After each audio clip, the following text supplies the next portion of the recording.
very special privilege. We are going to hear about Tovu. Tovu is one of the beginning tefillos. It's right where we're up to after having done for the past few weeks Moda'ani, and then we did Asher Yatzar and Elkai Neshama. And last week we learned about Ferchas HaTorah, and this week we are ready to learn about Tovu. And I'm excited to introduce our special guest who is being asked to unmute right now. And as soon as Rabbi Polakoff accepts to be unmuted, then we will hear from her.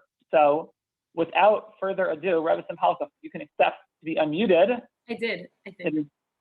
Okay, it's our privilege to hear this evening about Tovu from Rabbi Tova Polakoff, a friend of all of ours at Yachad from the Five Towns. Rabbi Polakoff, please. Hi, everybody. It's so nice to be here tonight and so nice to see so many actually familiar faces as I'm looking through the list of all of the people that came onto this Zoom. It's nice to see people that I recognize from before. I'm Tova Polakoff. I live in the Five Towns, and it really is such a privilege for me to be part of the Yachad family tonight, where we can learn, connect, and grow. Yes, I stole your slogan because I love that slogan. I think it's so great. We'll be able to learn tonight about Tovu. Tovu is actually one of the first tefillos, one of the first prayers that we say in the morning when we wake up. We start with Moda'ani, like you guys learned a little bit about. And one of the first prayers and tefillos that we say is actually Tovu.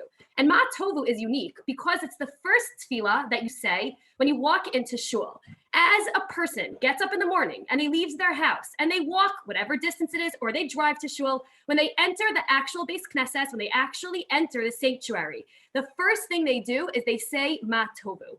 Why do you think Tovu is one of the first tefillos that you say when you walk into the shul? Maybe you would think that you would say a bracha on the shul. I'm so happy I could be here. Thank you, Hashem, for letting me be in the shul. Or maybe you would say a tefillah like Birchas HaTorah because we can learn in a shul. But no, the tefillah that we start off our morning in shul is actually Tovu. We're going to look a little bit tonight at the first phrase of Tovu. And the first phrase, and I know some of you might have a siddur with you. If you don't, you definitely don't need it for tonight. But the first phrase that we have in Tovu is Tovu ohalacha Yaakov mishkenosecha Yisrael.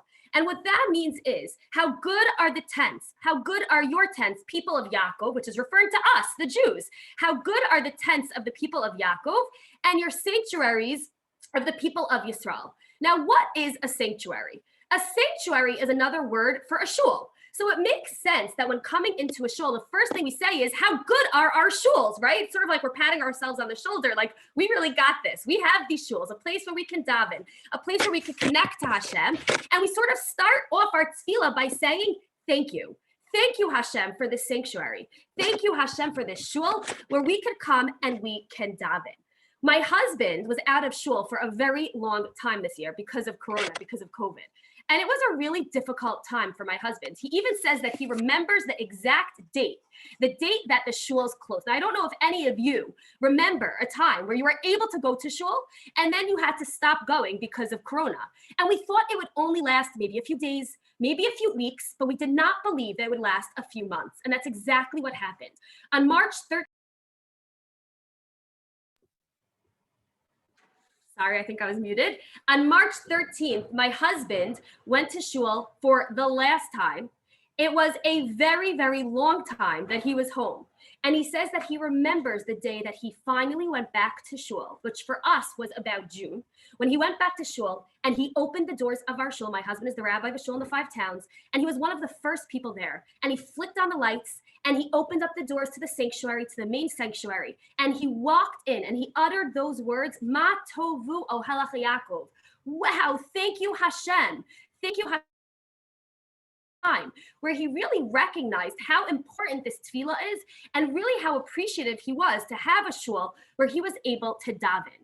Now, who do you think wrote that first line? If I were to guess who would write the first line of a tefillah that Jews around the world say every single day, that Jews around the world say when they walk into a shul, I would think it was probably a very big tzaddik. Maybe it was Avram Avinu, or maybe it would have been Yitzchak, or maybe it was David who wrote Tehillim. But you know who wrote that first line of Tovu? You're not going to believe this. The person who wrote the first line of Tovu was a man named Bilam. Raise your hand if you've heard of Bilam. I want to see if anybody's heard of the man Bilam. Okay, now give me a thumbs up. If you think Bilam was a pretty good guy, like Abraham and like Yitzchak and like David, give me a thumbs up that you think he was really great. If you think he was the opposite of Abraham and David and Moshe Rabbeinu and Yitzchak, I want you to give me a big thumbs down. Let's see what people are doing. We have some thumbs ups, we have some thumbs downs, and I'm going to tell you, I see Batya has a thumb down.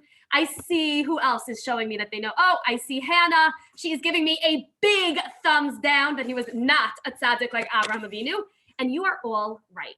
Bilam is actually known, the Gemara tells us, that he was one of the 4 worst people. He was a big Rasha. He was very, very wicked. And yet, it is him that actually said those words of Ma Tovu. And it's actually his words that we start in our tefillah of Ma Tovu every day. Who was Bilam? For those of you who might not remember who Bilam is, Bilam was actually a non-Jewish Navi. He was a non-Jewish prophet who was hired by a king named Balak. And Balak was the king of Moab. And Balak so badly wanted to curse the Jewish nation. So he went over to Bilam and he hired him and he said, I'm going to pay you the big bucks. I'm going to pay you money to come and to curse the Jewish people. Now, Bilam really, really tried. He came once to try to curse the Jewish people, and instead he gave them a bracha. He came twice to try to curse the Jewish people, and instead he gave them a bracha. 3 times Bilam came to try to curse the Jewish people, and all 3 times he ended with a blessing, with a bracha for Bnei Yisrael. He then looks at the Jewish people and he picks up his hands and he says, Ma tovu ahalacha Yaakov. How good are the tents of Yaakov. Now, what do those words teach us? What can we learn from those words? Besides the fact that we say Ma Tov when we walk into shul, and we can thank Hashem for giving us an opportunity to have a shul to daven in, what else do these words teach us? Now, Rashi, who was a medieval rabbi, his real name was Shlomo Yitzchaki, but he became known by the nickname Rashi. Does anybody here have a nickname where you have really like a long name, and instead we go by a shorter name? I see a couple of people that are raising their hands that no, I actually don't have a nickname. My name is just Tova, and therefore I just go by Tova. And I used to think when I was little, I wish I had a nickname because that's pretty cool to have a nickname. So Rashi, his real name was Shlomo Yitzchaki, but he was known as Rashi. And he wrote a commentary on Gemara, and he also wrote a commentary on Torah and Navi. And he was the one who comes and says on this phrase, Ma Tovu ahalacha Yaakov, he says, what do we learn about the Jewish nation from these words, from this pasuk, from the words of Bilam? What it means is that the Jewish people were so amazing, they were so good, that the tents, the openings, the doors of each Jewish tent did not face the door of another Jewish tent.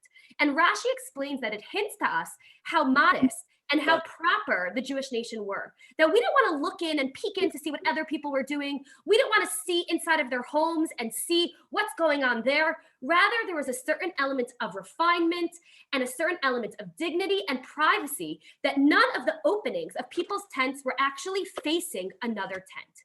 But I heard another idea that when I heard it, I knew I was going to share this tonight with you, with my Yachad family. And what I heard is that when Rashi says the entrances of each tent didn't face another tent, what that means is something different.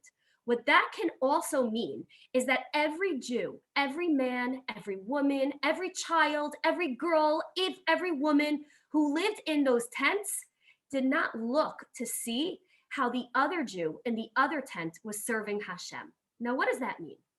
What that means is that when a person woke up in the morning and they wanted to be the best Eved Hashem that they could possibly be, and they wanted to serve Hashem in the best way they possibly could, instead of looking to see what Shlomi was doing next door and to see what Shira was doing next door, oh, she's doing this, let me do it too. Oh, he's doing that, oh, I better do that as well.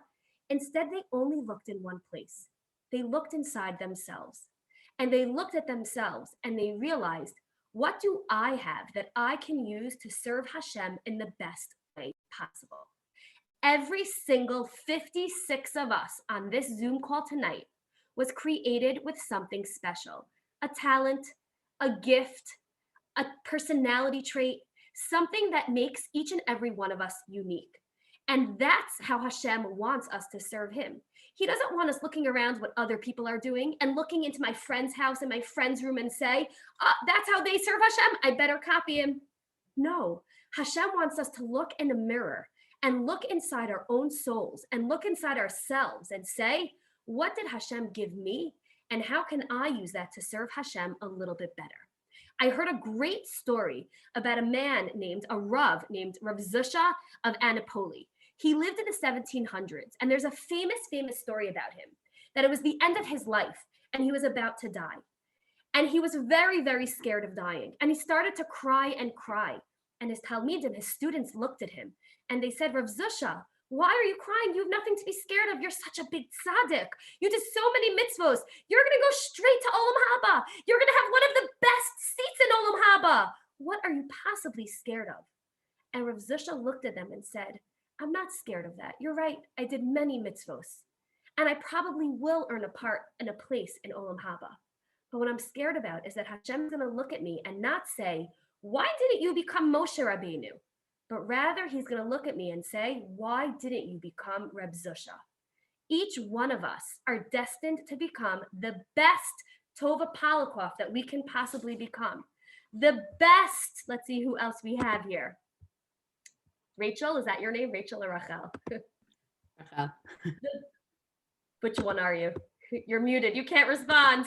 The best Yosef we can be. The best Gabi we can be. The best Max. The best Mayor. Each of us have talents, and each of us have special things that Hashem gave to us. And we need to look inside ourselves. And we need to say, how can I use that gift and serve Hashem in the best way possible?